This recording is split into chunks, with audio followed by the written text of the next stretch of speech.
The remote barren deserts of southern New Mexico provide the perfect location for military operations and bases.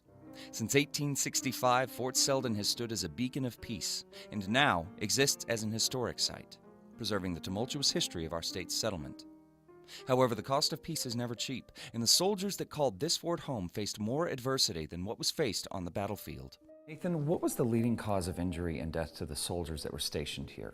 It's probably still the leading cause of any military base today. It's the vices. Really? The soldiers were paid $13 a month. As anyone looks forward to it, they did as well, and they only got paid every 2 months. And there were not a lot of sources of entertainment here. Those vices included prostitution, alcohol, and other substances which helped combat the lonely hours and boredom many of the soldiers faced while waiting for their next assignment. We'd think of, the battleground and the battlefield being the most dangerous place for a soldier.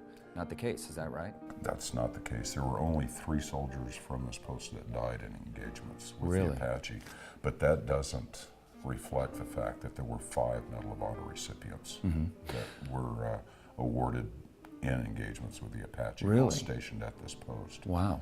So what made it so dangerous? Why was it, you would think the vices you might be able to be under control, but really what made it so dangerous? It was the isolation, and you have to factor in, once you have the vices, all of these men are armed. So what did the military do to curb the problem?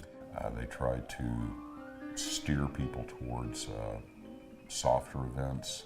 There would be fandangos, dances, Valentine's dances, things like that in town. And then the ladies, the officers' wives, would do seasonal or holiday parties. Okay. And privates were invited.